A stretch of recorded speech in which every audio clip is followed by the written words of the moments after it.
Right, I'm going to try to not take it personal that all of my speakers have decided to video in rather than join me here. Although in the case of the next speaker, she very much regrets she couldn't make it in person. There were some visa issues. Yes, she is this time behind me. No, that's me. Hello.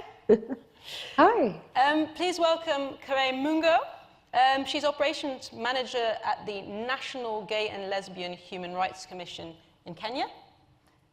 Kenya, right? Yes? Yes. Just as we were doing in the previous lightning round, we're going to use this as an opportunity to think a bit beyond our Western European bubble.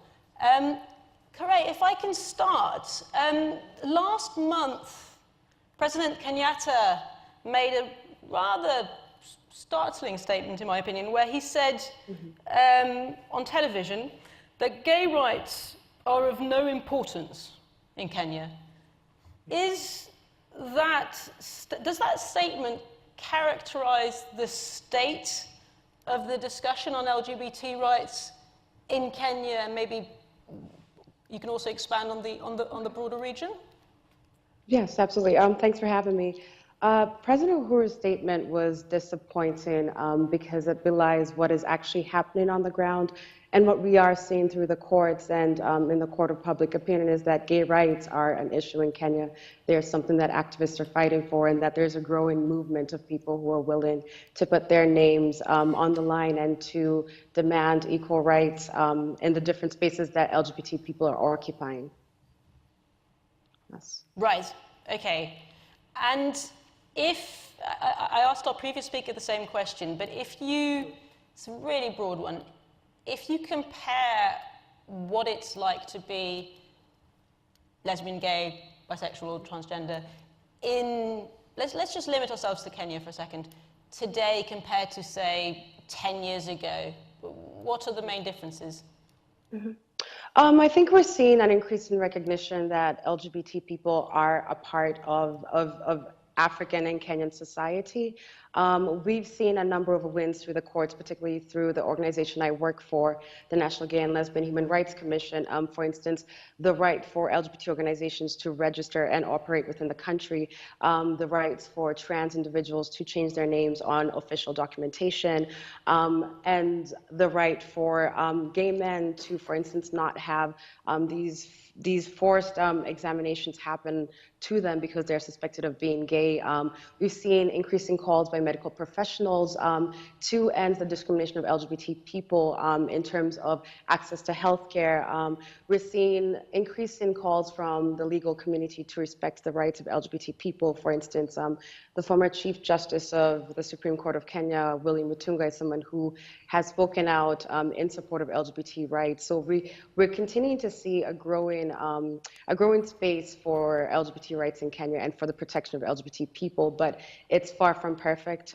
It is better than what is happening in regions such as Uganda and Tanzania, but there's still far to go. Yes. Thanks. Okay. Thank you for the sort of ABC of the region. Let's make the link now to business and multinationals. Actually, I don't know if you can see the room. If not, I'll tell you what the response is. But I'm curious for the people here, maybe by show of hands, how many of you work for a company that has a branch or an office or something on the African continent? Craig, can you see the room? I can see part of it. You can see part of the room. Okay, it's, let's say a fifth of the room put their hands up. Okay, you can put your hands down, thank you. How many of you work for a company that has some part of their supply chain feeding into the company coming from a company in the African continent? That can't be right. Okay, that's interesting. Not as many. So I partly asked this question, of course, for the link between companies here and the African continent. Can you talk me through, Craig, what role today, never mind the future and the potential and the actions, although I am going to ask you about that afterwards, but today, are multinationals sort of, clenching their fists and using their power in terms of pushing the agenda? What we see is that there is intent, but very often we don't see that intent follow through, and that is something that we are really keen to build on. That we want to let multinational corporations and local, corporations who operate in Kenya know that they have allies on the ground, that there are people who have laid the groundwork to sort of create a safer environment for their employees who are LGBT, for consumers they work with who are LGBT, for companies they partner with, and we want to sort of leverage what we know, the knowledge that we have, against sort of the influence that multinational corporations can have and the power that they have to actually push for protections for LGBT people. And when you mention allies on the ground, I mean, for the fifth-ish of the audience, and perhaps also for people who might be thinking of expanding to the region, what sort of partnerships have worked, and how just practically, how does one with the best intentions go about finding local partners?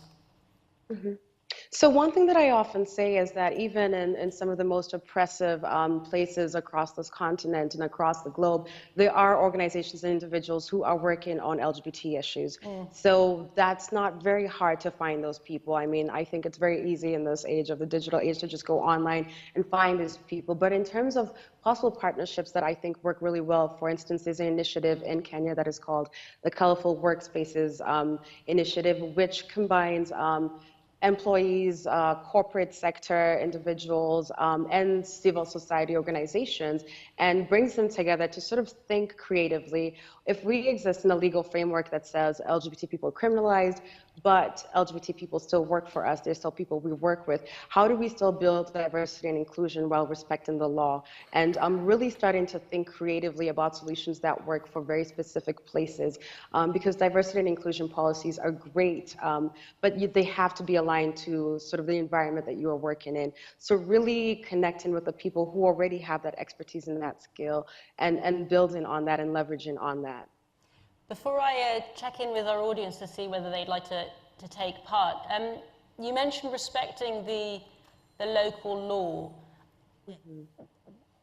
There is surely a dilemma for companies or individuals, for that matter, who would like to lobby for change in countries where actually the law is the problem, or at least part of the problem. I won't pick on them, but there are quite a few we can think of in the sub-Saharan continent. Is your opinion, I don't want to put words in your mouth, for a company from Europe, is that just not their place to get anywhere near lobbying or doing something else for law change? Is that actually more something for locals? I completely disagree with the notion that it's not something that multinational corporations should take part in.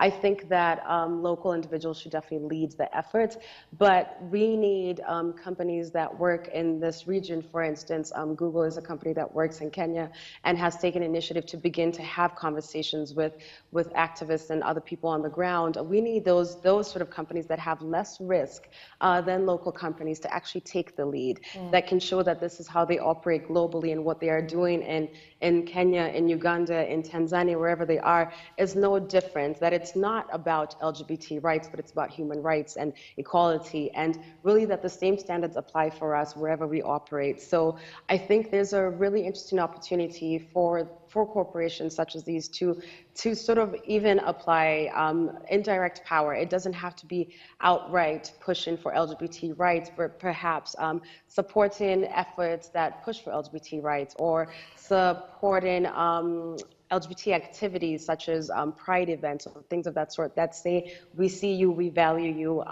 and that we are an organization that believes in non-discrimination. Yes. Sorry, I said I'd pass the mic to the audience, but I've got to ask. We had a gentleman here earlier from the UN who was talking about boycotts as not always a welcome. It can be a very powerful tool, but it's not always welcome. And the example was Bermuda, where sort of boycott Bermuda became a big hashtag, but actually for the local LGBT community, it was not at all helpful because they were seen as sort of the cause of economic effects of that. Do you, just very short, do you see boycotts as a potential tool either for companies or for countries to get this type of change, or actually do you think that is unwelcome in basically every circumstance? I think, speaking in the Kenyan context, that is not something that I think would be helpful for us at this time. We are having strategic wins through the courts and through media and the arts. For instance, the recently banned film Rafiki is something that has actually advanced LGBT rights for us. So I think a ban is not something that would work in this Kenyan context, but perhaps it's something that works in other places and in other regions, depending on what is happening and how much pressure needs to be applied. Fair point. Right, dear audience, I know it's afternoon and your brains are probably starting to sink in a little bit. Nick Clegg will soon wake you up again, but before that, has anybody got a question for Kari? She can talk about anything on the... here we go, we've got a lady over here. Okay. Hi, we gather you're not here because of visa difficulties, and I mentioned before that we have a Home Office which is not exactly friendly to people who want to be refugees or immigrants. And I posed an example of a friend of mine who waited 13 years as a lesbian to get her refugee status. I wondered what you felt about that. And we're saying we're worried about other countries. We actually have a serious problem here. I don't think that I can address specifically what the UK should do, but I do know that this is something that passport privilege is a very real thing that a lot of African immigrants experience, and a lot of LGBT people experience. I don't have a simple answer to that. We know that the West is beginning to close its borders and has been closing its borders to migrants, and I don't think this is anything that's going to change anytime soon, but I think it's something we need to be very aware of as a worrying trend. Thank you. Any other questions from the room? That's more from me. We just had a panel before you on social media as a vehicle for progress. We've been talking a lot about what countries and companies can do for change, but what about individuals? I realize I'm generalizing massively. The African continent is huge, so pick as small as you want. But what role is social media playing today as a tool for change? And is it as free and open as you would like it to be, or uncensored, basically? I think social media is very critical in in the social movements that we're seeing now, wherever you are in the world. And for instance, we have an ongoing campaign, #Repeal162, that is around our efforts to decriminalize same-sex intimacy in Kenya. And that is a hashtag that we've seen enjoy a lot of international support, and that has allowed us to really just see how far our message is getting and who is out there that is an ally that we might not be aware of because they can't make it to where we are in person. So I think social media is very critical in advancing social movements. And we are seeing efforts to crack down on social media in Kenya and increased efforts for censorship, which again continue to be of concern. But in that same regard, we're also seeing a lot of pushback on social media against those efforts, realizing that the internet has to remain free and democratic, and that there has to be freedom of expression, which are all freedom of expression, which is something enshrined in the Kenyan Constitution. So I think social media remains really critical and will remain a place for organizing for us, yes.